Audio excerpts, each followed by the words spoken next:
This evening on the show are Sujeeva Mudulige, Chartered Accountant, N.R. Gajendran, Tax Expert, Suresh Pereira, Principal Head of Tax and Regulatory, KPMG, Dhanusha Gihan Pathirana, Economist. Also joining us this evening to pose questions from the panelists. On to my immediate left is Shihar Raniz, Executive Director of the Center for Investigative Reporting. You too can join in as far as the conversation is concerned. I'm sure you would be waiting to pose questions from our panelists tonight. The number is 076 656 5353. WhatsApp your messages to 076 656 5353. Let's get the ball rolling today with Sujeeva Mudulige, Chartered Accountant. Sujeeva, usually I don't pose a question in the opening round, but I have to pose a question to you today.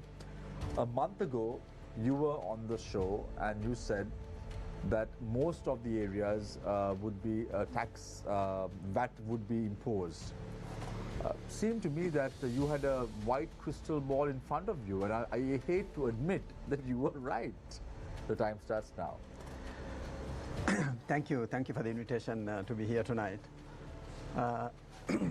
So I think the important point is that budget speech, which was, I believe, 78th, if I remember right, the last budget speech in middle of November.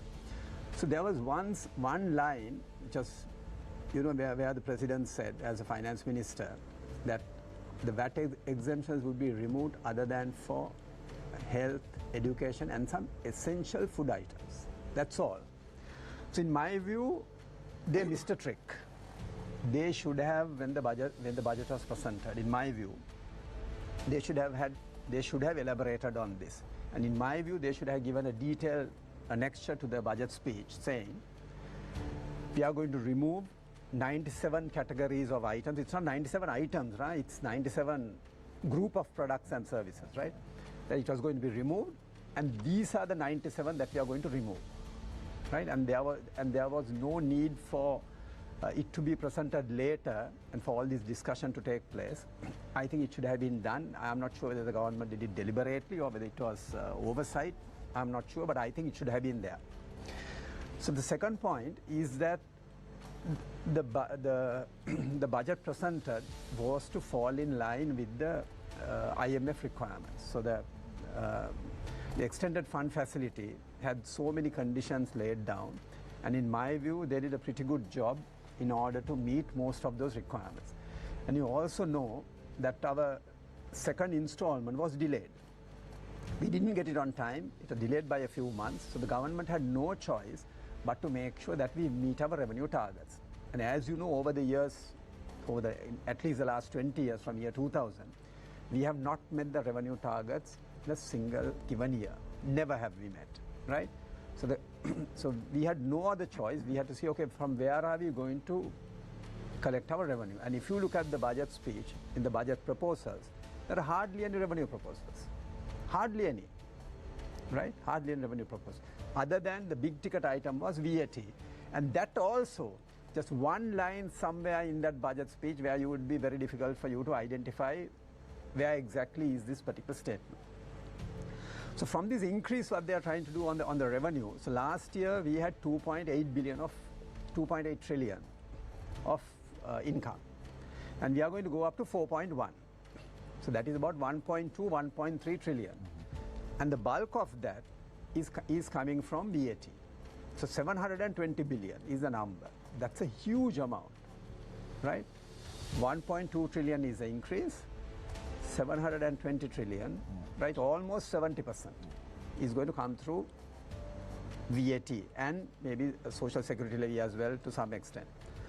So where is this coming from? As you know, there are three changes that are taking place. One is the rate is going up from 15 to 18, right? The other one is the threshold is coming down from 80 million to 60 million for people who are going to be liable for VAT registration. And the other one is where this exemption is being removed from 0 to, so they are going from 0 to 18%. So that's where the big ha-ho is, right? So now, so the easiest ones for them to bring in, which was outside, was energy. And energy is a big ticket item, energy and also utilities, which was VAT exempt. So the big one that they are bringing in is at the moment is petrol, diesel and gas. So my view the back of the envelope calculation on this. So this is where people are going to, where they are going to feel the pinch, is from very approximate calculations done as of today. Petrol and diesel should go up by about 50 rupees per litre, right? Gas should go up by about 500 minimum. Why I say it's minimum, it all depends to what extent they are going to adjust the PAL on these items. So what is being said is that PAL will be adjusted, but still what the experts are saying at the moment, it will be at least 500 rupees in addition to everything else that is been where the exemption is being removed. But I believe government's policies over a period of time, you can't do this in one go, limit the exemptions to health and education and some very basic food items like milk powder, wheat flour, and so on. But it will be, I mean, you should be able to count it with your fingers. So the exemptions are going to be limited, and this is a easy, a big ticket item, but easy to collect because you are doing it, most of it will be done at source. So, but very quickly, Sujit, before I move to N.R. Gajendran, are you trying to say that the government has to do more to tax the people, because you say that gas, fuel has already been subject to VAT, and you are suggesting that way forward is to even subject VAT to the electricity bill as well? There's a possibility that water and electricity, the utilities, will get caught. I mean, we can discuss this as we go on. See, one of the big issues is, so we have still numerous corporates and also a large number of individuals who are outside the tax net. So if we don't bring them into the net, the government has to make sure they collect sufficient revenue. How do you collect revenue? The easiest thing is through indirect taxes, and that's what we have done. We had a plan to bring it down to 60-40, but I think this would end up, could be even going up to about maybe 85-15 as it stands now. Thank you very much, Sujeeva Mudurge, Chartered Accountant. I now move my attention towards N.R. Gajendran, tax expert. What are your thoughts on VAT, I think Gajendran? whole focus is on taxes these days. Even on the streets, people walking to offices, they're totally confused what's happening. Now, why is it now other countries also have VAT rates higher than 18%? There are countries having income tax rates higher than 36%. But that's not so much of an issue in those countries. But in Sri Lanka, how it has become very relevant, and I'll say this, taxes are essential for civilization and for democracies to function and grow. But when taxes are unbearable, it can destroy governments also. So that has happened in the past. Now, if you see, before COVID, if a person was not liable for income tax, if he had 100,000 rupees income, only consumption tax was 8% VAT. And because of the exemption on most of the things that is being taken out is absolutely essential items have been taken out, the effective rate of tax would have been about 4%, say. Say 96 rupees was therefore as purchasing power. Now this, and say he was not liable for tax.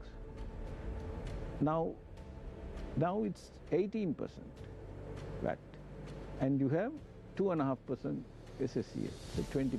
Cascading effect can go up to 21%, 22%. That's tax on tax. Say it is still a 20%, 20.5. So from the 100 when you are buy, if you have 100, and say you are not liable for income tax, you reduce that 80, you have 20, you have 80 rupees. And the purchasing power, if you see, even if you see the purchasing power, how it has depreciated. If you say earlier it was $180, now it's $360, $330. It's almost, it has gone up by 80-100%. So the person who was not paying tax before, if he has 80, no income tax, his real purchasing power is about 35-40 rupees, from 96 rupees. If you factor the tax in, a guy who was paying at the highest rate of tax, he would have paid 18% and 8%, 26%. And if you, at the lowest level, if you remove that, it comes to about 10 to 20,000 rupees purchasing power. So it is because the tax is coming at a point, one after the other, when you have lost the capacity to buy, capacity to consume. Not only basically the theories which have been told into our younger days, when you earn, you must invest, save, and you have balance, you spend. Now what you are earning is not enough for their spending even. Because I was at Dehetakandya in another project over the weekend. You know, I was speaking to some of them and asked, they said minimum, even in their area, family with 2 children, they need 50 to 60,000 rupees and they are not making the money. Then how are you meeting ends? The simple thing is, we elders, we have tried to eat only 2 meals a day. So this is telling, and we are getting close to a hall of fire unless you are able to manage this situation, because we can talk theories, we can talk simplification, we can talk which is easy for simple. You know, if it is so simple, you don't need a government, you don't need an administration. You have to have the competence, skills and knowledge to do the balancing act and to see that people get their share for them to enjoy a minimum quality of life which they are rightfully entitled to. We are in the 21st century. So these are hardcore things which have to be dealt as we go along in the next year, and 24 has to be it will be a very challenging year. See, Gajendran, why I'm angry in terms of VAT is the fact that there were individuals who was convicted by courts for taking us to this rut today.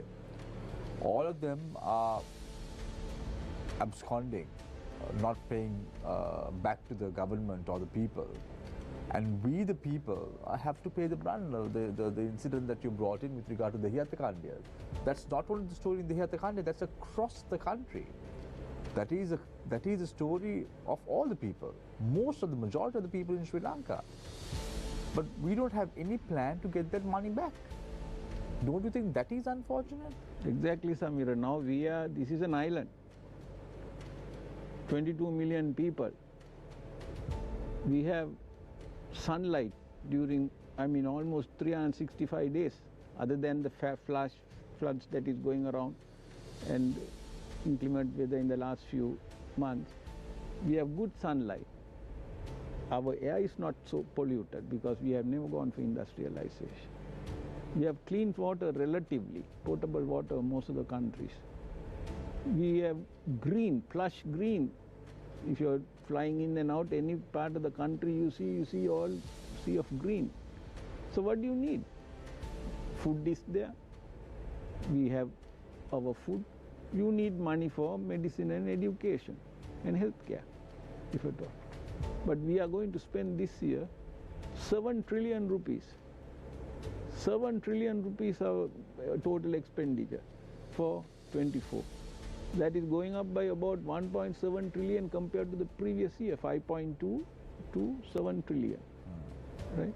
So still we are living beyond the means. And as you said, we couldn't have been here unless we have been denied of what it has been, because we have been plundered. So unless you put that to right, we will never come out of that situation.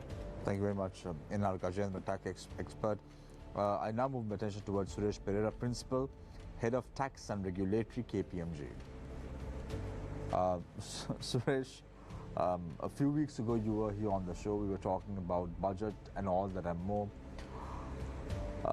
Nothing different. We are being taxed now, and we've got the IMF second tranche, and the people have to face the brunt from the frying pan right into the fire. So right, basically in the budget there was nothing much about the taxes as we discussed last time, but at the same time I think Mr. Gajendran rightly pointed out or refer to this quote, taxation is a price which civilized communities pay for the opportunity of remaining civilized. So taxes, they also say that there are 2 types of people who complain about the taxes, men and women. right? So nobody wants to pay taxes. So basically, everyone is complaining about taxes, but take into consideration the situation of our country and take into consideration the tax to GDP ratio of the country, there is a need to collect the taxes. So I will not basically jump into the bandwagon and start criticizing the government's move to collect the taxes. So the taxes have to be collected because to fund the welfare of the country, there are two ways, three ways basically. You can print money, you can borrow, or you can increase the taxes. So that's the option that is there. But now Sujya rightly pointed out, government in this situation has taken the easiest way to collect the taxes. What is that? That is basically to increase the VAT. Now that is where my quarrel is.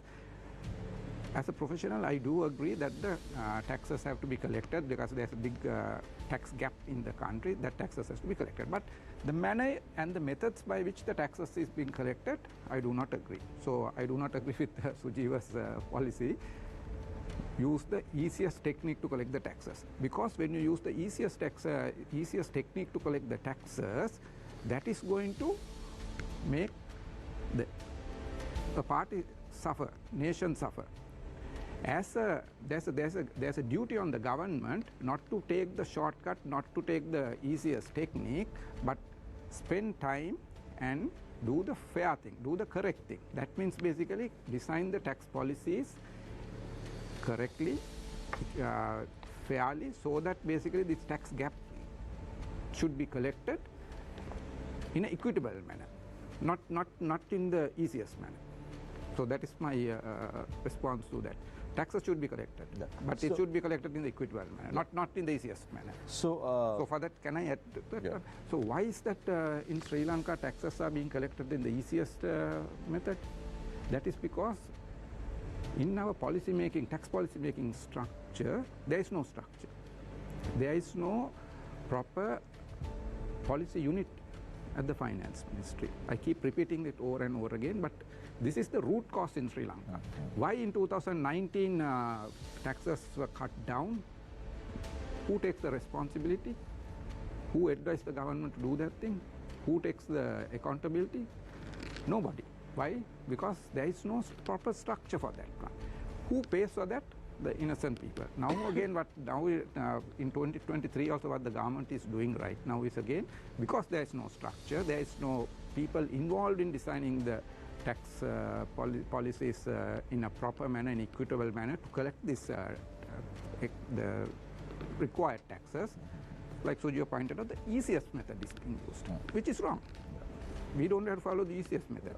So when you look at VAT being imposed now, Suresh, and looking back at budget speech that were made by Ravi Karunayaka and Basil Rajapaksa to impose super gain tax on the rich, that seems to be a much more feasible and a better option than increasing VAT to 18% and bringing forth areas that were not even covered by VAT anymore. Because the policy was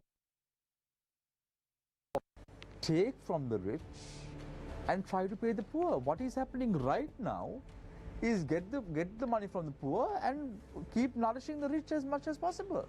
Is that fair? Is that the way to go about? Okay, since you mentioned the two names of previous finance ministers, let me approach your question in this manner, right? If I happen to be the finance minister of this country today, what would I do, right? We have to collect taxes, as I pointed out, but the first thing that I would do is, why there's a cause why we are in this situation, why the nation is suffering like this today. That is because of the wrongdoers. Even in 2015, why did the government was voted out? Because there was the nation, the country as a whole basically agreed there were, how do I say? Corruption, etc. There were a lot of issues with regard to government. Yeah. So that's why that change happened in 2015. And in the 2015, whoever came after that made more mistakes, but still for all in 2015 budget speech, there was a reference to imposition of tax on wrongdoers. The budget speech had this phrase, taxes on the wrongdoers. It is that concept of the taxes of the wrongdoers that was labeled as super gains tax. And that was collected not exactly from the wrongdoers, but from the people who made The super rich. yeah, super rich, or let me say the people had high revenue, right? Those corporates as well as the individuals. So there is a how do I say? This is the concept of basically collection of the taxes from the people who can afford to pay. The broad shoulders should bear more taxes. So that is the concept that Adam Smith has referred to as the canon of equity. So yes, so canon of equity was observed. So that's why you also said that it is fair. Super gain tax is a more fair tax. Correct. So basically, at this juncture, from looking at it from that side, that angle, as opposed to taking the easiest method and increasing the VAT for everyone, which is unfair, which is not equitable, I would go with that, yes. Not in the same manner, but at the same time, the brunt should be on the broader shoulders, who can bear it, not from everyone. Thank you very much, Suresh Perera, Principal Head of Tax and Regulatory, KPMG. I now move my attention towards Dhanusha Gihan, Pathirana economist. Dhanusha, let me pose a question to you as well to give some direction to the show tonight. Majority or many times we've heard when the government has been posed questions, are we acting on the base or the tune of the IMF? The governments in power have always said, no, we are not doing it. We are not acting based on the tunes of the IMF, and we have never done it. We've seen this happening since 2005. However, this time around, the tone has changed. Right. Even today, when Ranil Wickremesinghe addressed Parliament, he said, if we don't do this, we won't get the second tranche from the IMF. If we don't get the second tranche of the IMF, we are going to be in the rut again. Yes. So now it's very evident that whatever regulations stipulated by the IMF, we seem to be adhering to it. Yeah. Must we do that as a nation?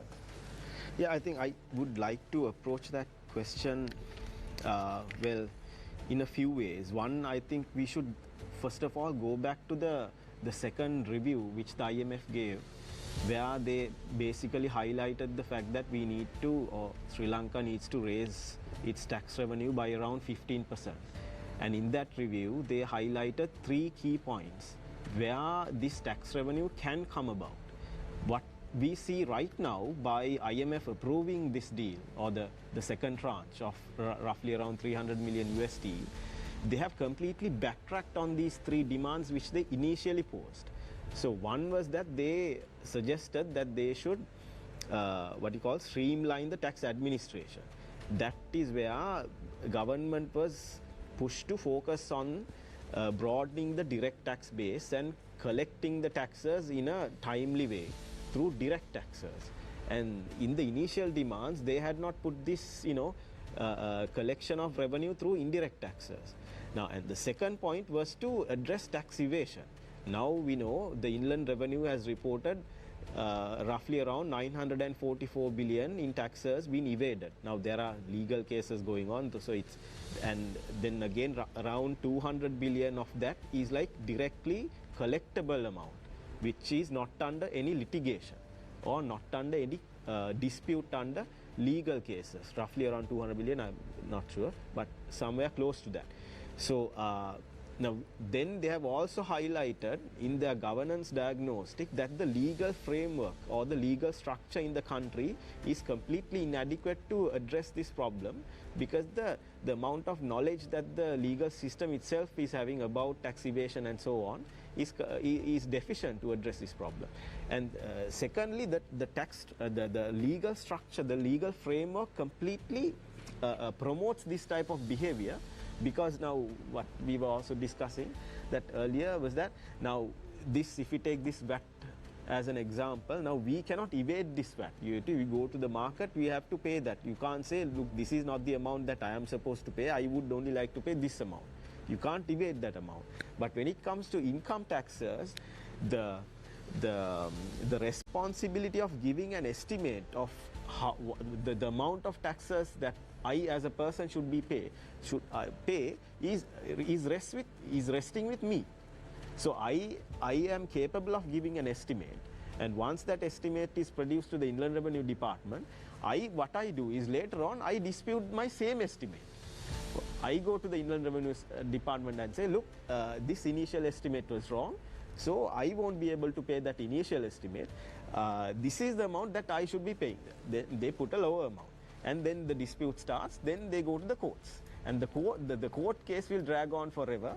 And most of these cases, either they drop the cases in the revenue, and so ultimately that particular income source that should have been going into the government coffers are ultimately lost forever. So what is the consequence? Consequence is this. Now we say this roughly estimated 944, there is legal disputes and completely undisputed amount. Now when a government does not get its revenue in the form of taxes, the tax revenue which it should have been getting, there is a particular limit to its expenditure cuts, because they can't keep on slashing its estimated expenditure. What they do is they have to borrow. So when they are not getting the income source which they should have been getting, they will have to resort to increased internal or external borrowing. So this tax evasion is right at the center of this debt crisis which we are facing, because the numbers are also very huge. And we also, I think, have to take into account the present value of this evasion. The present value of this evasion should be much larger, because this, as far as I know, it's not obviously the Inland Revenue is only giving an estimate of the evaded taxes which they fail to pay. So we have to also take into account the present value of this. Say for instance, now the Inland Revenue recorded in 2014 sorry this evaded amount to be around 240 billion roughly, in this range. So now that has accumulated up to 944 in the rest of the 9 years. So now that 244 that was just lying there 10 years ago, we can't say it's the same value. After 10 years, the value has actually increased. Apart from the taxes that have not been paid, that accumulated on top of it, the 10 years ago what that was evaded has again increased in value because of inflation and so on, and we know the time value of money. So all that should be taken into account when they're addressing this problem.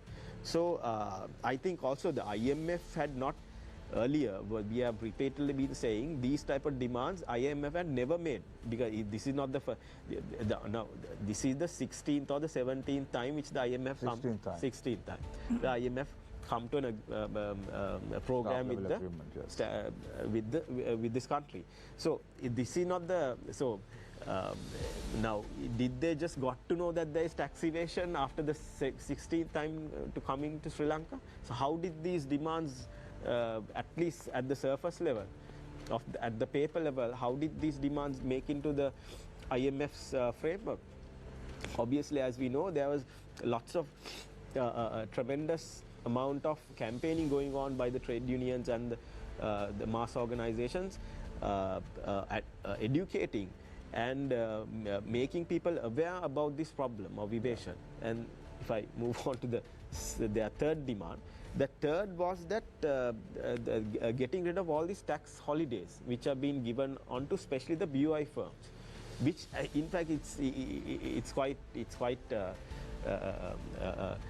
ironic that they're making that point, because they themselves in 1994 under the then Chandrika Bandaranaike administration, in the current account liberalization, it was under their program only this whole BOI was set up and the tax the liberalization scheme was initiated, and now they are coming and saying, look, these holidays are not working, they haven't actually they have been actually contributing to the crisis that the country is facing. So now, now they have completely backtracked on these demands by approving the second tranche, and now have actually fallen back on the government's approach of increasing the VAT. So they are not disagreeing with that. They have on the surface They have just to show to the outside world that we are also progressive. They made those initial demands, and now they are completely praising the government. What happens, Danusha, if we didn't get the second tranche, the $337 million? No, so I think this whole problem is we can't just pin it down to getting the second tranche. This No, but it seems like that. That's the problem. No, that's how this administration or the Ranil Rajapaksa administration is creating that. I'm not saying getting at this point in time getting this tranche approved is completely not important. There is some significance in that within this context. If we are not considering all the alternatives that are on the table, if we are just relying on the IMF to navigate the course of our economy, and basically and we have to see what are these policies they are basically pushing down our throats. So the entire economy is directed towards repaying the debt, right? Slashing down public we can't say welfare spending. These are essential spending, which, because as UNDP itself is saying, over 56% of the population is suffering from multi-dimensional vulnerability, which is poverty basically, or half of the population. The World Bank is saying 25%. So now when you're trying to balance an economy, it does not just mean balancing the external sector. Right. So we have to address all the areas in the system. Right. I'll get back. We'll talk about it momentarily, Dhanush, as we get along. Dhanush Gihan Patran, economist. Shehar, the ball is in your court. Sure. So let me ask first Gajendran. He talked about a family, right? A family which is suffering because of high taxes. So my question is how far people can bear this tax increase? How far? I mean, from this year, early this year, they have been paying tax, but there is a threshold level. What will be the threshold level? Basically, I think people are already finding it absolutely unbearable, the taxes, because their purchasing power is depleted, and little income have, that's also been taken away in form of consumption taxes. Naturally, it's beyond the point of imagination for them as what to do. Now they are skipping meals. And poverty levels have gone up to 7 odd million people. So that's what I said. We are reaching a ball of fire. I don't know when it can go out of control. I don't want that to happen, and that has to be managed. Now, at the moment, 1 year ago, we had all power cuts, 12 hours power cuts, queues for 4 or 5 days. People died. Now that's behind us. But going forward, next year is so much important. And the most important thing that people they're apprehensive or even angry is it is the people from whatever the cross-section of the people only have been told to tighten the belts. But people, if you look at, they come and say now, wherever people, if you look at the people who are the policymakers, the legislators, I don't think they're affected by this at all. The way they behave in parliament, atrocious behavior, right? Does it reflect a country in going towards abject poverty for majority of the people? Does it show a country that it is under we have debt crisis, we have defaulted? So I mean, see, there is two different. So the point is, the leaders can't say do what I say, don't do what I do. You have to lead by example. If that happens, there's an inclusive element coming in. Yes, these people are also, you see, it may look petty. The people, the vehicles they are going, it's larger than life vehicles at the current moment. I mean, it doesn't go well with the normal folks. They can't this thing, and then they think this is our money that's going. So if you want to transform this, there is one simple thing has to be done. The malfeasance, misfeasance and non-feasance and palm greasing has to be eliminated. If you see the president's last paragraph in the budget speech, he's saying that corruption vulnerabilities should be eliminated. If that can be done, we'll be completely out of this problem. I want to give Sujeev an opportunity to respond to Suresh, if you may wish, because Suresh said that he's not in agreement with you to take the easy way out in terms of imposing taxes. Do you want to respond to that, Sujeev? Yeah, so quick one. Yeah. So I agree as well, but the problem is this, Shamil, is that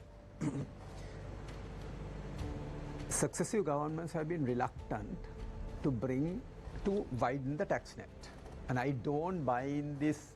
So when you can't expand the tax net, you have no other choice, because direct taxes cannot be collected. Then what's a way forward is indirect taxes, and what's the easiest way on indirect taxes? Remove exemptions, push the rate up.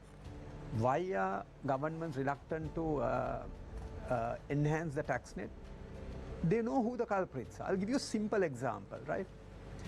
Until recently, we were using the QR code. So what does that mean? Shamil, government knows how much your fuel consumption is. Yes or no? Yes. They all know what our fuel consumption was. Just take for example, petrol and diesel prices today at 400 rupees we'll take. You pump 100 liters a month. Just 100 liters, 3 liters a day. How much is 100 liters a month? 40,000 rupees. Put some maintenance and something to run that vehicle, put another 10,000. That means that person is spending 50,000 on a vehicle on 100 liters. You tell me, what should be your income if you have to spend 50,000 per month on your vehicle? Just 3 liters a day, I'm talking. This includes anyone who is running a vehicle, 3 liters a day. You should be earning 150 to 200,000. At 100,000, you can't be spending 50,000 on your vehicle, no? Right? I have a response. No, wait. Wait until I finish. Yeah, right? Of course, yeah. So that means I have another question for you. Government knows who are these people who are spending 50,000 a month. They know all the details, from vehicle number to residential address to who the owner to ID number. But they are not keen on bringing them into the tax net. Why? It will be political disaster. With 12 months to go for a presidential election and a parliamentary election, no politician will do it. And that is why, and I was listening to some of these debates that were happening over the last 30 days, right? No one talked about it. They know who the people are. They know who the people are if they want to bring them into the net. But they will not. That is on individuals. But the bigger fish is the shops and the businesses and the corporates. Today I was speaking to one of the largest biscuit manufacturers. I won't mention the name. So when I asked, in how many outlets is your product available?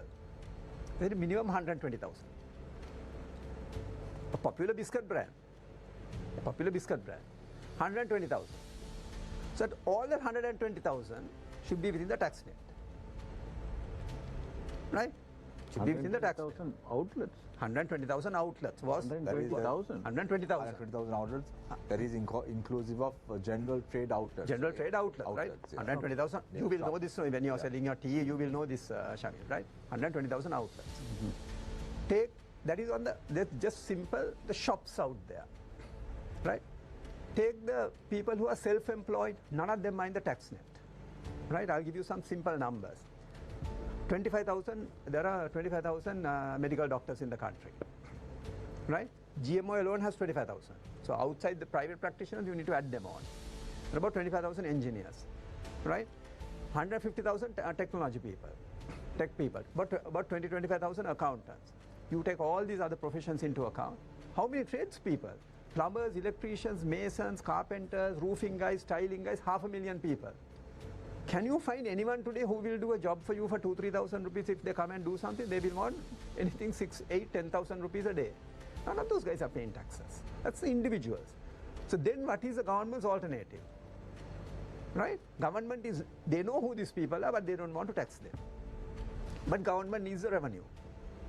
Easiest way out. I don't know, I agree with Suresh and this is not the right way to do. Then you go and say, we need to catch them at source. How do you catch them at source? Then you take all these exemptions out, then you hammer them on the imports. At the time you import, you import a mammoth, you pay VAT. Otherwise, the farmer will not be paying any taxes. When you bring fertilizer, you catch them at the port. So I have a question for you from one of our viewers, Sujiva. Why should people pay more taxes when the root cause was corruption, which continues to this day? The thieves stole all our clothes and now they have come back to steal our underwear. I agree. See, IMF themselves gave 16 recommendations on their governance review. The central bank governor went on record saying why we can't get FDI into this country, why we can't get foreign investments. Governor Veerasinghe himself said it's because of corruption. And as Gajen said, President's speech, last paragraph, talks about elimination of corruption. But we are unable to do this. Why are we unable to do this? Because over the years, successive governments have weakened the three institutions who needs to be strengthened to tackle corruption. What are the three institutions? The police, the Attorney General's Department, and the judiciary. What have we done over the years? We have diluted these three institutions. We should be strengthening these three institutions. So you are talking about eliminating corruption simply because bringing the legislation, that doesn't mean a thing. If you don't strengthen these three institutions, including the Bribery Commission under the new Bribery Act, right? We just can't do this. So we can talk about eliminating corruption, and corruption. But the fact is, in the short term, you have to collect taxes. Sujit, now the question that I want to pose to you. Now, you say that those who are the 120,000 outlets that you spoke about, where the general trade outlets, where the biscuit manufacturer is looking at as the universe for that particular brand in question, all that is understood. Take an individual like Shihar or me or anyone in the corporate sector who's right now paying pay taxes up to 36%. On top of that, we have to pay 18% taxes. On top of that, we have to pay whatever taxes that are on our fixed deposits, so on and so forth. Is that fair? It's not. If you ask me, it's not that fair? Because has our salaries increased double or triple based on the inflation in the country? No, it's not. Again, in a short reply, see, I think Gajen touched on this. See, our expenditure has gone up to 7 trillion. 4 trillion is our income. So we have a gap of 3 trillion. You have to beg, borrow or steal. So what are we going to do on this 3 trillion? Either we can print money, either we can borrow money locally or internationally. Internationally we can't borrow because our ratings has gone to the dogs, right? We can't borrow internationally. Then what do you do? Then you have to increase taxes. Taxes, either direct taxes or indirect taxes. Direct means in an election near 12 months to go, they will not do indirect tax through direct taxes. That will not be done. The easiest way to do is that everyone is paying taxes. Unfair, burden is on the poor, cascading effect, as mentioned. No other choice. This is all that we can do. If not, we cannot tick the boxes for the IMF. And at the moment, everything is to make sure that we tick all the boxes. So simple story. Are you satisfied with Sujiva's answer? Tick all the boxes, and that's exactly what the government is doing. I don't know, whatever they're ticking is not settling well with those who are paying taxes and who are genuinely paying all these taxes, you know. So there is a section of the community who do that as well. Yes, I think the bottom line what Sujiva is saying is basically the way to collect the taxes is take into consideration all the circumstances. The easiest way to do is to basically increase the VAT, collect the taxes, fill the tax gap by using indirect taxes, which is not fair. Even before COVID, even before the 2019, also our tax system has always been inequitable, 80-20 scenario. We have tried to change that, and now what is happening is we are further aggravating the problem. So my argument is this: there is a need to collect the taxes, and those taxes could be collected, those taxes could be increased in a scientific manner, in a more equitable manner, if the government put more effort, more diligence into how the taxes are to be planned, how the policies are to be planned. For that, proper structure should be there. How are the tax policies being formulated in Sri Lanka today? It's due to the lobby groups. There is no body that is sitting and analyzing the tax structure in Sri Lanka and coming up with policies to collect this additional taxes in an equitable manner. So it's the problem in the structure. The root cause is that there is no structure. What I mean by a structure, if in the IMF website there is a relevant, there's a document how to create a tax policy unit. IMF is recommending that there should be a tax policy unit in every country. So that tax policy unit has to look at all aspects of taxation in the country. Here we don't have. But Yeah. No, I think just want to ask Dhanush because he told that there were alternatives, but the government was pursuing the IMF policy reforms. Could you elaborate on those alternatives which were the government could have implemented? Yeah, I mean, maybe also Sujiva can comment on that. Just to say that the IMF was now, the situation is I think a little bit more complicated. Now if you look at the IMF report that came out in 2022 March, they very clearly have given the space for the government to come up with alternatives. That they have also agreed upon in certain cases there is a very clear cases of market failure in the country. So there is two paradigms when it comes to the IMF. Now earlier they started off with the Washington consensus framework where they strictly depend on free markets to resolve whatever these crises that are happening in the third world. And then later on in the 1990s, they moved on to with the changes in economic theory and also the political changes that were happening, that people getting more aware about their own situation. So there's one thing on one hand, there was changes in how economics evolved during that time, which pushed them down towards this post-Washington consensus. So in there, it allows the governments to come up with alternative framing and alternative proposals or planning to resolve their own conflicts, economic conflicts as we can call them. So one example would have been where they have initially in their report cited that this country is having an enormous car fleet which it cannot maintain compared to the other countries, and the consumption of oil is about, the per capita consumption is about the double that of the other South Asian or the Asian, I won't say Asian country, certainly mention the South Asian countries. So the size of the car fleet does not match well with the size of the economy, and that they should be doing something about it. So this is where, like one instance I'm saying, where it opened up for the government that you come up with a plan to resolve this.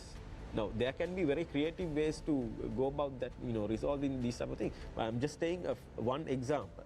So now what the government did was it completely, gave up on economic planning and so on. It just said, look, we are completely bankrupt. You tell us what to do. We don't have any plans. So you give us what we should be doing. So when that happens, what the IMF does is goes to its standard policy framework. It won't come up and create you economic planning and so on. It gives you ideas on economic planning. It will resort to its own the standard set of policies or standard way of going about their basic programs. It won't come up with economic planning for you.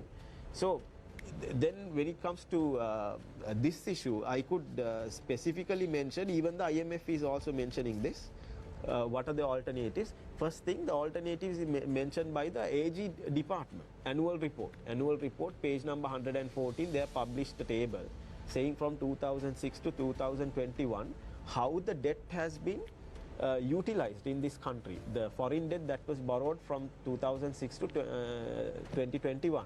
So there they say 67% of the debt is missing in terms of assets that was borrowed externally. So in certain years this figure goes up to about 80% or even touches 90%.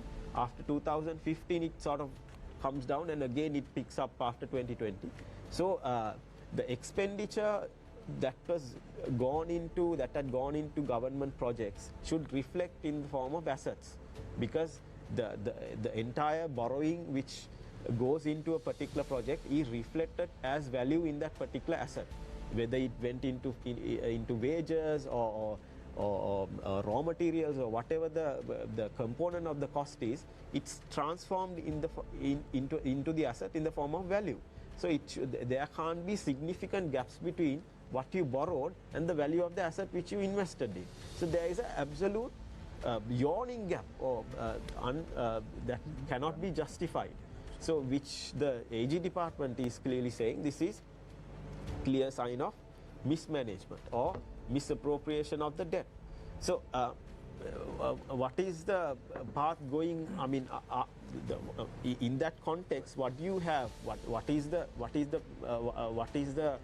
next step you can take in taking all that into consideration? Is that even what is going on in the African Union countries, where they are filing their cases in the international courts, demanding that this debt should be considered as odious debt? Because if you borrow, now the governments borrow in the with the mandate of doing goodwill to the public. The public cannot borrow directly, so public has given the right for these type of financial arrangements for the government to implement. So when the government and those who are involved with these type of projects, it's not just the government, we know the conglomerates are involved. When you say then there's a government project, the project goes to a private sector. So the Dhanush, if you look at it now, today we saw Sajid Premadasa, the opposition leader, saying in Parliament that they are not against the involvement of the IMF, but they would renegotiate the clauses that have been mentioned in the IMF. Can that be done now? No, but what is he going to renegotiate? That is the problem. Whether he has any plan of renegotiating or any set of economic demands, economic plans which they have as an alternative, then yes, it's okay. Because now, for instance, we have historical examples, say in the case of South Korea, in the case of Vietnam especially, and also to a certain extent in Ireland, where those governments, when they were in a very bad shape, they did not just go ahead with IMF proposals or IMF demands. They had their own set of economic plans where they got the IMF to support their economic framing, homegrown economic. So where the state had a major role to play. Of course, these kind of corrupted administrations cannot do things like that. So when the opposition leader says, I want to ask Sujiva the same thing. We have to ask, what are you going to renegotiate on? We would like to see that. Sujiva, did you have any alternative other than going for IMF and implementing their reforms? See, I think it came to such a position. I don't think at that point they would have had any other choice, because see, you need to still keep in mind, still our reserves around $3 to $4 billion, right? After 18 months of not paying any debts to the commercial creditors, right? So even if you say, what have you saved over 18 months? Peanuts. It's virtually nothing. Virtually nothing, right? From April to December is 21 months. Just 1 quarter less, no? Right? So Chinese loan is there, no, that's not dollars. Correct, right? So it's very little. So you need to see one other thing. I mean, people don't right now. See, on this VAT, people still haven't understood until 1st of January. Take your bus fare. Just take bus fare, right? What will happen to your bus fare? Diesel will be there will be VAT on diesel. Until today, these buses were imported VAT free. They were exempt. Right? So your cost is going to go up by 18%, just on the bus value. Right? Then your diesel is going to be included with VAT. Right? Then any other things any other inputs that could go in. See, all this is going to come in. So people still haven't realized what is going to hit them on 1st of January.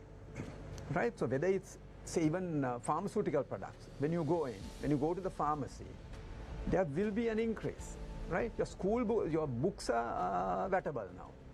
What comes ultimately, the people have to pay. So that's the issue. So still people are just talking because they haven't really understood. You have to go and see what's the price I have to pay for that, for those goods or services. So that's where the issue is. So there's insufficient. I'm glad that you all are having discussions like this, but there's insufficient discussion until such time comes 1st January. Then all these things will go up in price. So, Gajendran, a question for you. Why is austerity only on the people? Not a single ministry budget has been reduced. Instead, the recent budget has increased spending.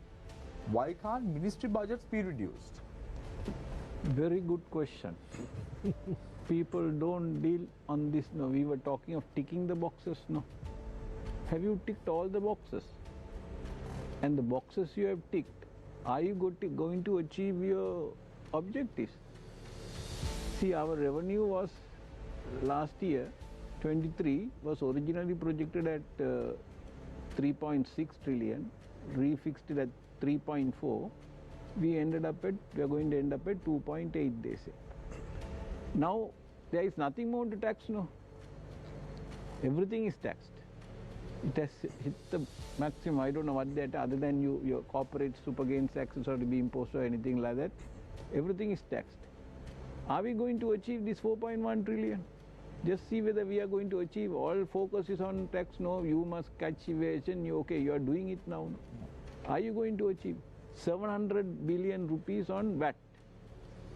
Incremental tax for next year. Only on VAT, 720 billion. If you monetize that amount to the base, it's 4 trillion rupees if it is additional 18% is coming. There is two components of the 720 coming. Major component will be on the exempts, which are 0, now coming to 18%. 18%. These are all essential items. And threshold also coming from 80 million to 60 million. 60 million. The essential items are coming. Then the other one is the rate increase. So the base that is going to get exposed to VAT, additional VAT, is going to be about anything, not minimum is 4, it's about 6, 8, 10 trillion rupees. Our economy is 31 trillion.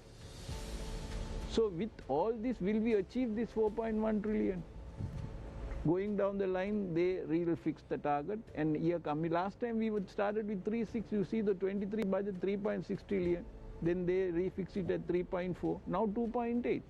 So you are not going to achieve the revenue. Never revenue scores, we are not going to. So with all the box ticking, now maximum taxes, you are not going to achieve. This is the expenditure.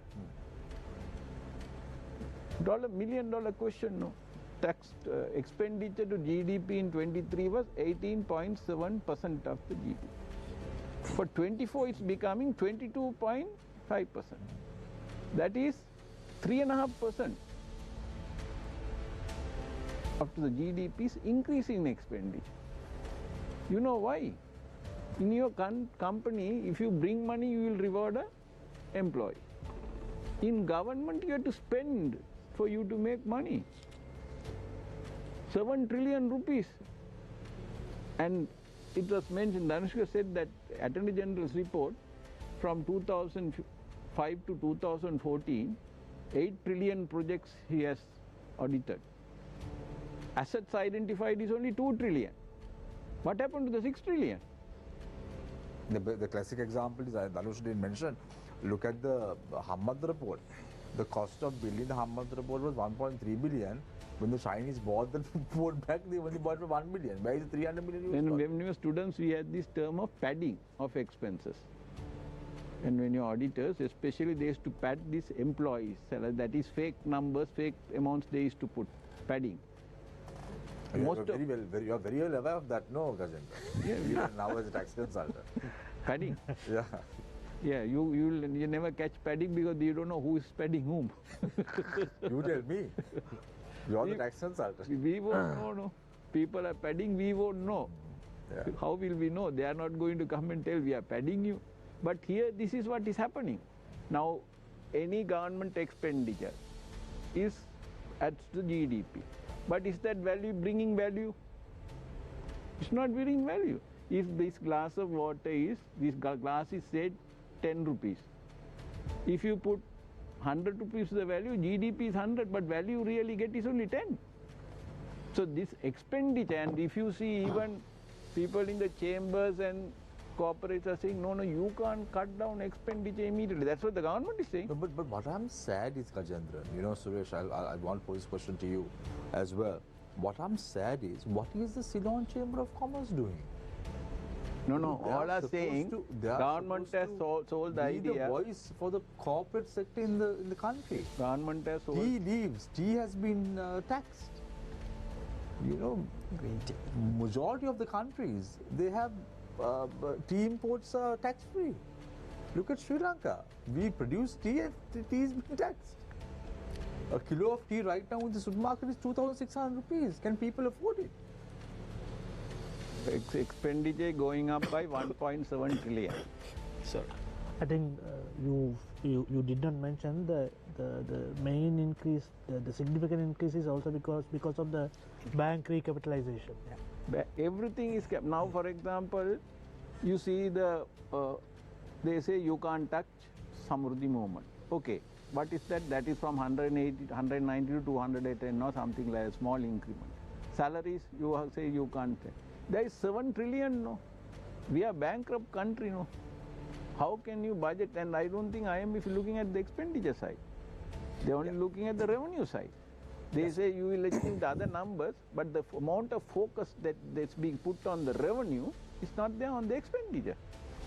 You need so much. What is the effort they are going to do? Because they are looking at revenue collection. Why? I think, Gajendran, because at the end of the day, the budget deficit has to be narrowed down. Budget deficit, expenditure is the main component. Absolutely. But income minus a home budget will say no. Income minus expenditure.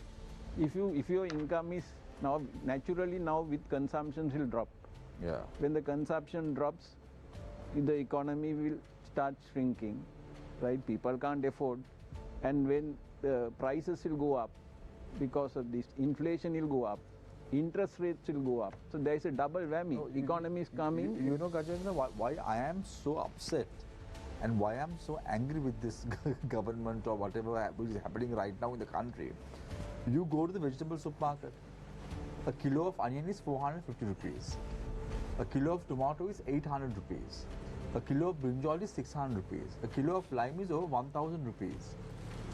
How can people afford? I'll give you an answer on that, right? People, see, our people don't realize that you pay that for inefficient and unproductive some other manufacturing and growing what we do here, that we pay a huge price. You brought a good one. Why is big onions at 400 rupees? 2 weeks ago it was at 200 rupees. Today is 400, right? You can import it at 200, right? I saw another one. This ulundu flour, which is required. The Jaffna farmers were saying, or the Jaffna people were saying, today it's 1,200 rupees in Sri Lanka. Right? You can import from India for 200 rupees. And the smuggling, by the way. Right? 200 rupees you can import, we pay 1,200. So that is what you pay to keep some of these farmers and unproductive and inefficient industries going. I'll give you another example. That's a tax that you pay. The basic black rubber slipper, I won't mention the brand, 800 rupees today. Basic, these are not beachwear or anything, just the basic black color rubber slipper.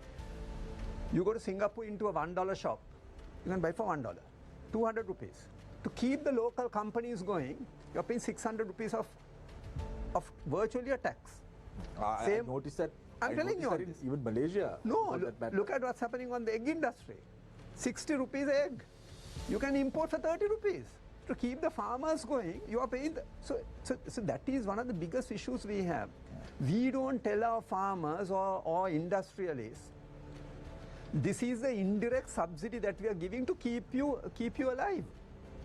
I gave you just But Samira, they are also flour, not right? making money. Right? Yeah, that's a different story. They are also not But making we are money. all paying, in addition to the VAT and in addition to your 36% personal tax what you're paying a huge price to keep some of these inefficient and unproductive But industries that I going. don't agree.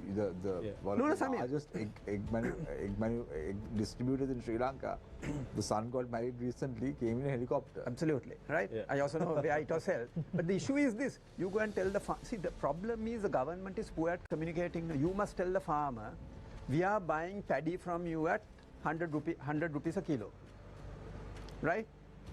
What would happen, but we are not telling him, we are giving you free land, you are not paying a rent. We are giving you free irrigation and water. We are giving you subsidized fertilizer. We are giving you free technical services from the Agrarian Services Department. We have employed tens of thousands of development officers. None of that is costed. It's coming free to the farmer. And still the farmer is saying, I can't be selling at 100 rupees paddy. And you are paying 250 to 300 rupees when you buy. You can bring it at 150 rupees a kilo of rice. Just imagine, that is all that is built into your expenditure to keep some of these. The rubber slippers is the best example. So these It's the best agricultural example. products. Yeah. And we are The not problem, what is the communicating root it. cause We of are the not problem? communicating. I mean, you have to tell the farmer, you have to tell all of us who are here, when you go to the OPD and get free medicine, it has cost you 500, but you don't have to pay for it. You have to get an SMS onto your phone and saying, you came to the clinic today, it cost you 500. Your child is studying in year 2, it is costing you, it's costing us 2,000 rupees per student, and for the year we are spending you 24,000.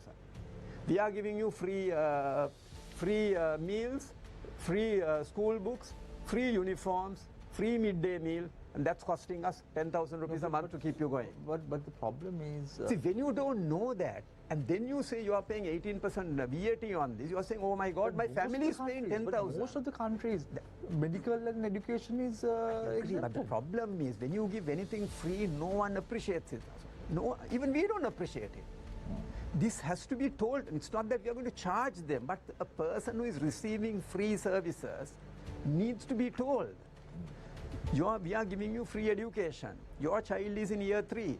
That's the cost for a student in year 3. We know, they have calculated now for how much it costs for a medical degree. Some veterinarian degree costs some 8 million or something to come through. Some of the other degrees are 2 million and 3 million. Now, we need to, it's not to give a physical, we need to tell them, we are giving you this to you free. For that we need taxes, and taxes have to be collected, and we all have to pay taxes. So Gajendran, an interesting question from one of our viewers about the new VAT list. What's the deal with prawns? I buy prawns from the Palyogoda market. How is that man going to ask me to pay back? No. So it's basically for a person to charge VAT. Sorry, can I take it? No, you can take it. Yeah. Suresh, yes. So for a person to charge You're VAT. calling me Gajendra. That's okay. I am Right, for Gajendran, I am just, to be very honest, I am just angry. I am angry on behalf That will not for the solve sake any of the people. problem. No, for the sake of the people, because even we at Face the Nation, we bring these issues up to the public's limelight because someone has to discuss it at the end of the day. Someone has to discuss it. If we don't do that, people will be oblivious to what's happening in the country. Yeah, Suresh. Yeah, sorry. Yeah. So the question is basically, how can a prawn seller in the market charge VAT? Charge VAT. So the first principle is basically for a person to charge VAT, the person should be registered for VAT. In order to register for VAT, right now the threshold is 80 million a year. So if this prawn seller is not making 80 million for a year, then he is not going. Now 60 million. Going down to 60 million, there has to be another amendment coming for that. If you are not reached the threshold, then basically you will not be registered for VAT. And my belief is basically that kind of prawn sellers will not be having that kind of revenue. I don't know the circumstances. So if that is the case, there is no case of basically that person charging VAT. If the person has reached the threshold, then the person has to register, get the VAT registration number, and start issuing VAT invoices to the purchasers. So this kind of a scenario, I don't think that second scenario. Gajen, sorry, Suresh. Suresh, now what about now you have presidents, sons, ministers having these big houses. Are they being taxed? Now, there's a question from one of our viewers. I'll just read it to you very quickly. Ask if ministers will ever get taxed. Now, look at the... Quick interruption, half a minute. Today, Peter Brewer's press conference clearly said property tax in 2025 is going to be a game changer. I'll just leave it at that because you asked about ministers' sons' houses. I'm sure Suresh can answer that. 600 million, 300 million. Now the Indian Revenue Department don't go and ask them, how did you source the funds? From where did you get the money? Yes, so now that's a question that I can't answer. Basically, it's a question. It's an administration issue. It's an unanswered question. Now, if you see Samira, in 1990, 89-90, tax to GDP was 22%, 23%. Tax to GDP at that time. Now we came down to 7. 23, we were hoping to collect 11%, but it'll end up at 9%. Now 24, you are saying we'll go to 13%, we might not go to 13%. So there is this 10% gap. You bring all these evaders in, 10% gap, that is our GDP is 31.5 trillion, 10% is 3.5 trillion. 50% of that is 1.5 trillion. If you get 1.5 trillion additional revenue, we are out of the woods now. Leave aside the expenditure. Expenditure, then they'll spend more and there will be another deficit. That's a different thing. So 1.5 trillion is there. Why is that? Where is that money? You think by bringing the teachers, bringing these little informal people, bringing the doctors, whoever it is, how much can you collect 1.5 trillion, 2 trillion from them? No. That is the money where you are saying farmers are struggling. They are poor. Storage and distribution an issue. Costs are high. Costs are high, and that is not their fault. So what's the solution for that? Solution is simple. That money is with someone. That 10% of the GDP is with someone. That is for your intelligence to check where is this.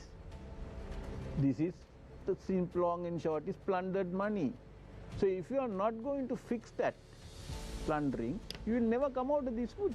So basically you are coming back again to the corruption. One issue, if this country wants to come out of the problem, nothing else. All these policies can be any policy. If you don't give effect to that last paragraph of the President's statement, avoid, we have to eliminate governance inadequacies, we have to eliminate corruption vulnerability. You will never solve any problem. Now, Sri Lankan Parliament, Kajendran, interesting. Namal Rajapaksa does not attend the Parliament sitting when the VAT was taken up. But his father, Mahinda Rajapaksa, who was convicted on that case, votes in favor of the bill. He was found guilty, not convicted. Found guilty, yeah, but no one has not favor for the bill. Yeah, well, he votes in favor of the bill. Because they want to be in power. If they defeat the budget, the parliament dissolves. You mean to say these people want to dissolve the parliament? No. But Sujiva, what is the way forward? You know, we're talking about all these issues, all these problems. Now, Suresh was saying this is not the way that we should tax, but you seem to be a little bit in favor of this taxation policy. But what is the way forward? Where are we going to see some light end of this dark tunnel? Because right now the people are suffering, and we've not even started paying this. This is just December. We're talking about the VAT implementation coming into effect from the 1st of January. Not there yet.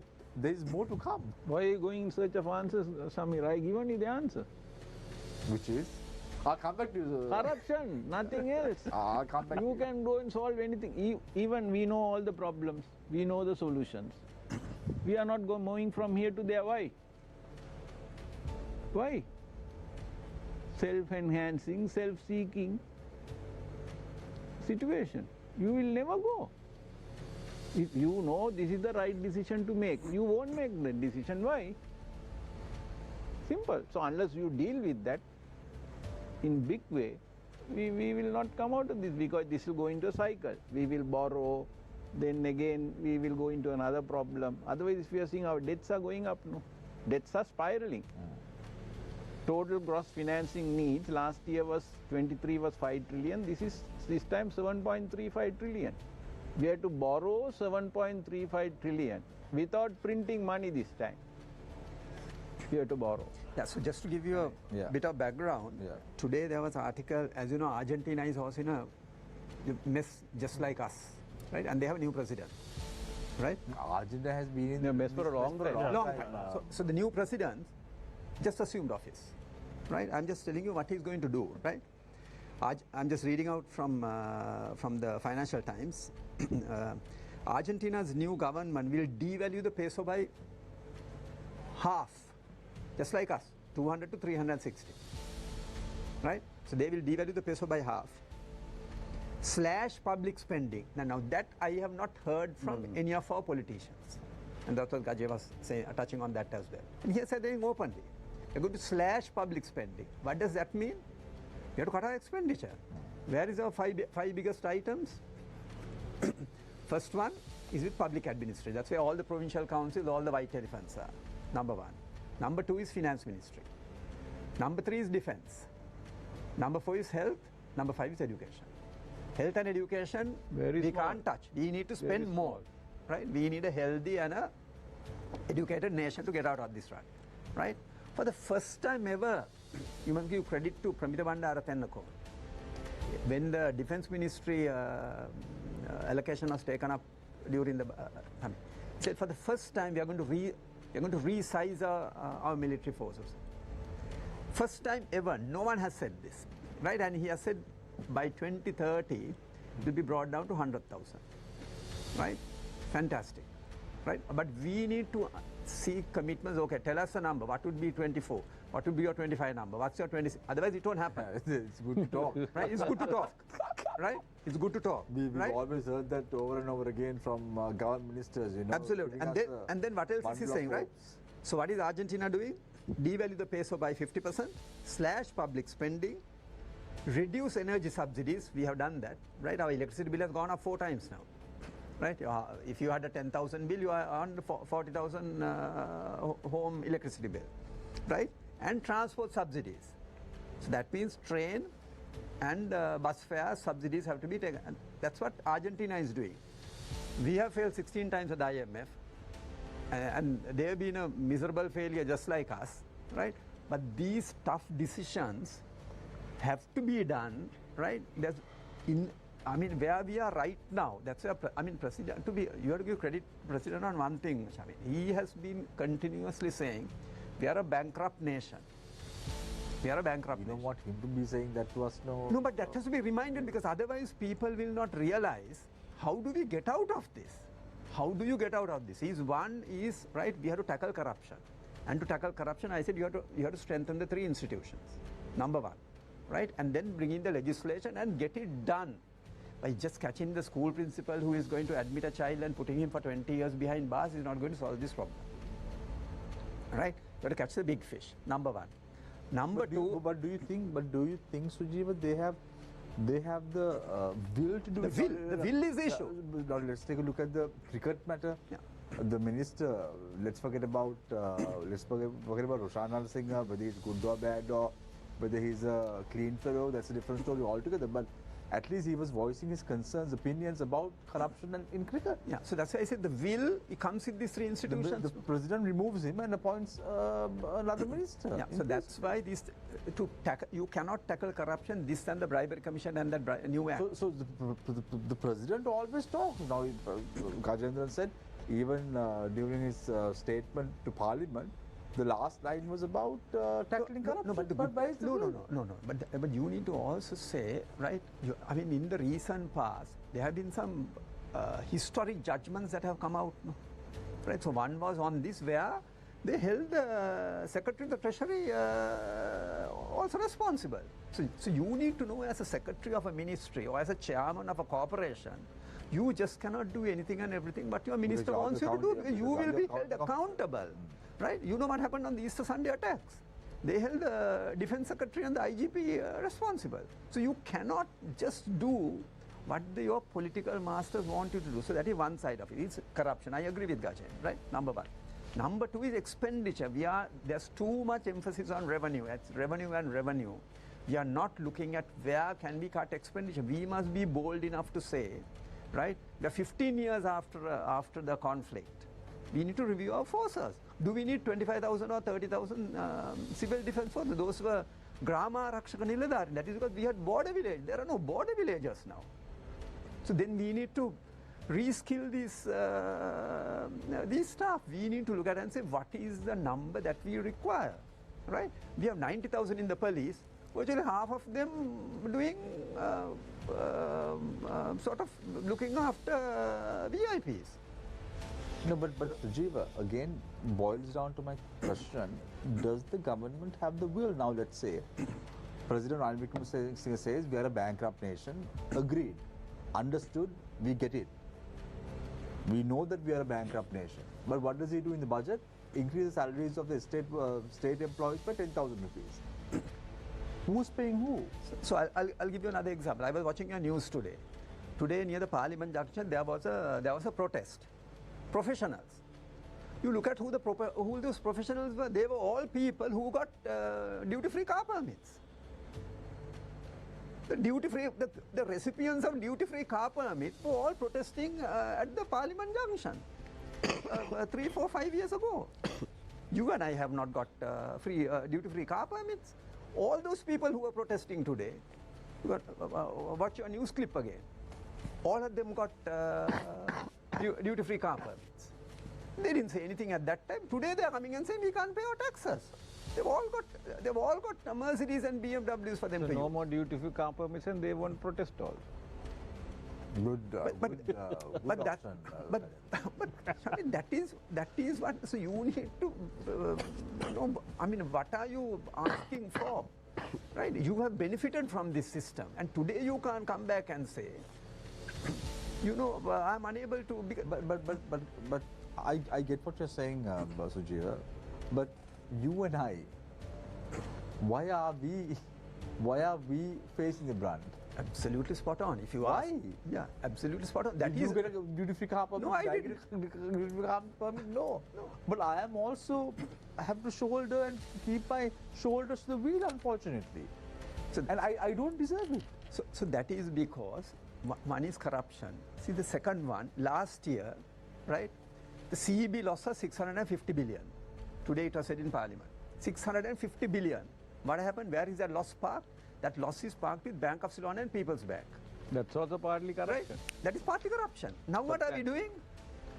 Through the budget allocation, we are giving 450 billion recapitalization of the banks. That's only 25%. Right? As recapitalization, we are giving 450 billion. How much is health and education getting? 500 billion. Both put together. 500 billion. You're putting 450 billion because these two state banks, we have weakened the two state banks by giving loans to these SOEs which are making losses, right? And people benefited from that. So that's why I'm always saying, whenever you are giving a benefit or a subsidy, the recipient has to be told. If the farmer is getting the mammoth free of VAT, he has to be told your VAT is 1,000. You should have paid 1,180 rupees of VAT, but we are not charging you. You have got 180 rupee benefit on your mammoth. We are not saying that. So the farmer is not is aware of this. He's aware. So the bank capitalization is the best example of giving subsidies, run them at a loss, run them to the ground, and then it comes to a position you cannot continue anymore. Then you're forced to allocate money which should have gone to health and education. In vain, we should have put that 450 billion to, you saw your news, there was a news item in Vellampiti or someplace that year one child died when that wall collapsed with the taps and the sink. You know, I mean, we should be ashamed, no? Right? And we are putting 450 billion to capitalize the banks. So this cannot go on. Gajan, I have a question for you. Since Sri Lanka will never go after corruption, does that mean that Sri Lanka is a doomed nation? No, if you don't deal with corruption, we will continue to be doomed. If you don't deal with the corruption, all these costs, the farmers are not making money. You can't tell them you are unproductive, your cost is inefficient. Our haulage cost is there. They can't afford to fertilizer is costly, right? Farmer is not making the money. Someone else is making the money, right? Intermediaries are making money. That is because of storage and distribution. If you sort out storage and distribution, all these problems won't be there, but they won't make it. Politicians won't make the decision because they want the intermediaries to make the money, not the farmers. They want the farmers to be poor. Samira, one thing that media organization can do is to give leadership and say that all the political parties, leadership come and say the people we are nominating this time, we are satisfied, we don't have, they are corrupt free. Because people know who are the people who are corrupt, whether they are convicted or not. If they can say that, none of them will say, I put our people who is there, they are corrupt free. Put those, then you will have the problem is solved. You have to take somewhere, no? How do you eliminate? Or there must be a fear brought in. Some top guys should be sent as punished severely, right? Otherwise this won't go, because immunity and impunity is there. You will, if you are on the right side of the coin, you won't get caught. Even if you got caught, you won't be punished. So unless you do with that, how the cost is that is the cost everywhere. Dhanusha, you have been quiet for a long time. Yeah. I mean, with all this bad news, do you see the silver line in the economy next year? No, definitely not. This is not a silver line. I think going down the tunnel, you see a train approaching, not a light. So, well, A train approaching? yes, obviously, with what is being proposed by the budget and also through these taxes, the train has approached. I think it's going to approach again. I mean, the numbers are very clear. I've just discussed about the poverty rates and so on, and the poverty rates will escalate with these proposals, especially if you take the increase in taxes, especially in the indirect taxes. Now, our poverty, household poverty expenditure, or the minimum expenditure one should maintain is 64,000 rupees per month for a family. So this will obviously shoot up for by about 20,000. But that's why the government says it's giving a stretch, right? Yeah, so now that is, I mean, that is negligible, right? Now if you take the entire amount, that is about 180 billion rupees, 0.6% of the GDP. Now what you're taking from people is far more greater. The inflationary effect of these indirect taxes is going to be tremendous, especially among the mass of the people.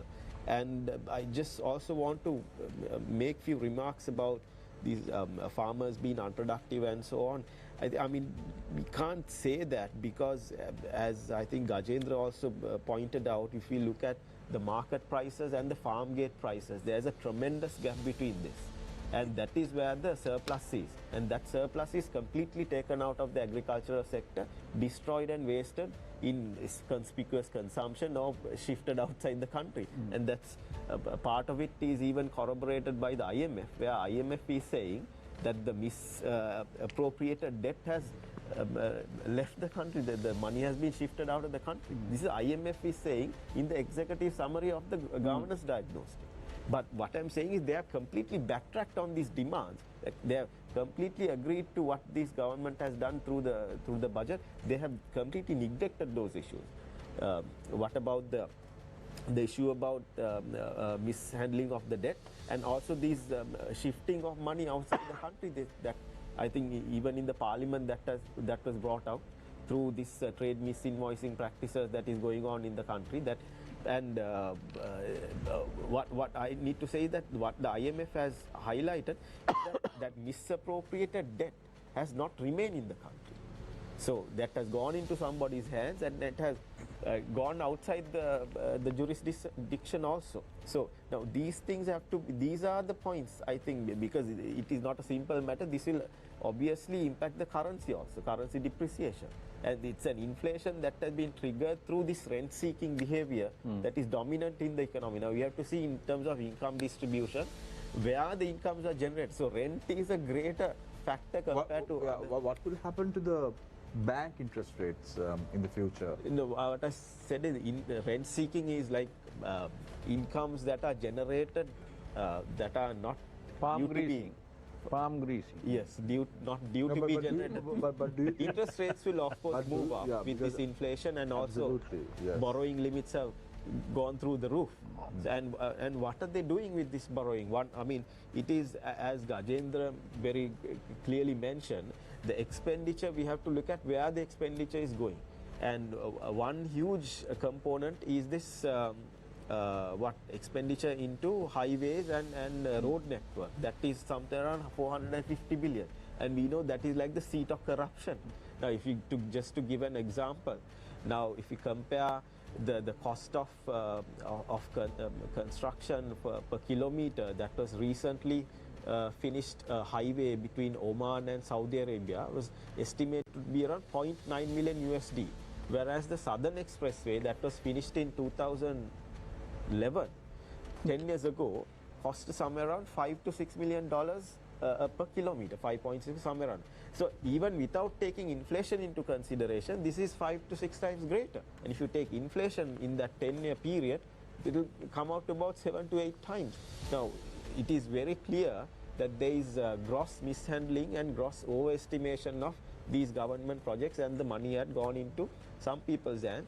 And as these institutions have pointed out, some of the institutions have pointed out, through these practices in trade, in our foreign trade, it enables, that's like, it's a mechanism. I'm not saying that's the reason, that's a mechanism they use. Therefore, even the ADB is saying trade misinvoicing is the main mechanism that is used to transfer money out of these third world countries. 86% of the money flows out, I mean the money that is illicitly flown out, 86% of that flows out in this method. It's the ADB saying. So, I mean, they have to carry out investing. Even I looked into these cross-referencing numbers where you can actually do that, because trade is recorded in both countries, and if there's a discrepancy between these values, and there is a clear discrepancy, if the discrepancy is far, I mean, really great, then it is a clear sign of capital being shifted across boundaries through the trade account, because the capital account is closed. So this is the mechanism they use to evade that capital controls. So, now, I'll give you one example. Now, in 2021, if you look at, you yourself can look into this data. Sri Lanka has recorded that we have imported somewhere around $1.2 billion worth of oil from, if I'm not mistaken, Emirates or some Middle Eastern. I'm sorry about them. I forget the country, exact country. And they have recorded on their side, they have only exported 700 million worth of oil into Sri Lanka. So there's a 500 million gap. So we have billed it at $1.2 billion, where they have put the actual value as 700 million. So what is that gap? You know, that's the padding. I must admit, This is money going out of the country in foreign exchange. you've shifted gears. By padding, I'm saying, no. You're not getting my point. So just a quick correction on what I said on the agriculture. See, my point, I mean, is 8% of the GDP comes from 30%, 28 to 30% of the people employed. So that's where, I mean, it has so many issues. So that's where we have a huge issue on agriculture, not just on paddy cultivation, but agriculture per se. Smaller plot sizes, old technology, machinery and all that. But that's the issue. 8% of the GDP with 30% of 30% of the population involved in it. I'll just leave it at that. So, Suresh, a quick question for you, and then you can wrap up as well. What is the issue relating to software industry and the VAT implications, and what are the consequences to the IT sector and adoption? Yeah, so I think this is with regard to the locally made software. So there was a VAT exemption for locally made software. Now with this elimination of the exemption, so that exemption has also gone out. So because of that, as a consequence, locally made software will be liable for VAT. But when it comes to software that is exported, there's an exemption that has been, or there's a zero rating that is there with regard to a generic zero rating, that is where a person providing a service to a person outside Sri Lanka and receiving money in foreign currency, there's exemption. So that exemption, there's a zero rating, and zero rating will be there for software that is exported. But locally made software will be liable for VAT. So that's the consequence. So no, I think there's one other thing that you need to say, is that the computers will be liable for VAT now. Correct. So there is.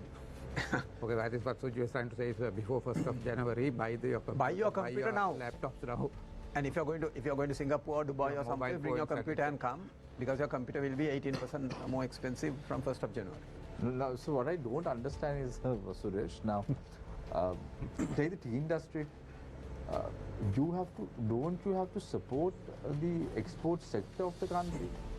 Even the machinery that is being brought down used to be VAT exempted before, but not anymore.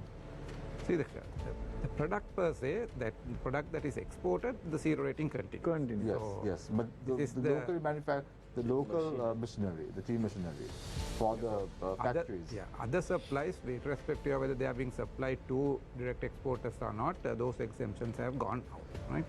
So, but the exporter zero rating continues. There's no change there. So, what is the way forward?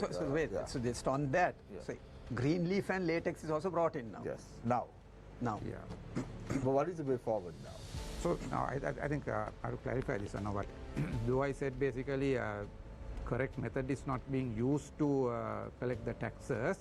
At the same time, we have to keep in mind, if Sri Lanka is going to adopt VAT as the main tax to collect the indirect taxes, you have to have VAT covering almost all the industries. So I have no quarrel with that. But along with that, the VAT rate should also come down. It's not a case of 15 going up to 18. It should have been basically 15 coming down to a lower rate with the coverage of almost all the industries with VAT. So that is the theoretical point that I'm trying to point out here. Right. I think there's another point that we have to keep in mind that is not being talked about much because it's not getting highlighted here. We are all focusing on taxes going up and the prices going up, and how can the consumers take this price increase, right? But there's another hidden thing also. Now, because of this tax collection is not sufficient, there's immense pressure coming from the parliament to the tax collectors, namely the IRD officers. They are being thoroughly grilled, right? So as a consequence, now they are also in order to increase the tax collection, they are also now stepping up their efforts. So now in the process, we do find them crossing the borders also. In other words, basically they are moving away from the legal process and trying to collect the taxes. So that is happening. Now this is something that we also expected in this situation. So what do you mean by that? So that is basically they may go beyond the legal process to collect the taxes. For instance, now this is where I pointed out that this concept of tax ombudsman, that is basically when tax officers follow methods that should not be, that are not legal for collection of taxes, there should be an avenue for the aggrieved taxpayers to go and get a resolution. So now, in relation to this, in 2017 budget speech, there was a reference to establishment of a tax ombudsman, and in the seminar circle we discussed that one, and nothing happened. And in not this budget, the budget before that, also again there was a reiteration of the establishment of a tax ombudsman. Now this Office of Tax Ombudsman is very much relevant in the current context because government is applying pressure on the IRB officers to collect the taxes. So in the process, you can always have basically the taxpayers' rights being violated. So in order to resolve that issue into the Sri Lankan tax fabric, in addition to what I'm referring to as the tax policy making unit, we need to have the tax ombudsman, also a new institution introduced in order to address this issue. During the next 10 years in Sri Lanka, tax is going to be the major thing. So policy is one aspect, other one is the administration. So if the tax officer, if the when the taxpayers are being how do I say, massaged the wrong way, basically it's not being treated not in the proper way, to address that issue, this office of tax ombudsman is very much necessary. Twice this has been included in budget speeches, but why this has not been implemented, there's a question mark. Now we have been discussing about the corruption. If you want to eliminate the corruption, then what should we be doing? We should be strengthening the bribery commission or an institution of that nature. Now, in relation to the tax collection also, when we want to make it efficient, we want to win the confidence of the taxpayers to promote the, the self-compliance, the voluntary compliance concept. And specifically in this scenario, I think it's very important that we should have the tax ombudsman, so that the taxpayers' belief in the tax system will not get diminished. Yeah, I think that's one of the key things right now. Right, so thank you very much, gentlemen, for joining us this evening on Face the Nation. Sujiva Mudulige, Chartered Accountant, N.R. Gajendran, Tax Expert, Suresh Pereira, Principal Head of Tax and Regulatory, KPMG, Dhanush Gihan Patrana, Economist. Thank you very much, gentlemen, for joining us this evening on Face the Nation. Thank you very much, Shihar Anis, Executive Director for the Center for Investigative Reporting, for joining us this evening on Face the Nation. I leave you tonight with a quote, as I always do. There is a big difference between a lion and a fox. The whole secret of government lies in knowing when to be the one or the other. The role of the fox, this government seems to be playing it quite well. Take care and good night.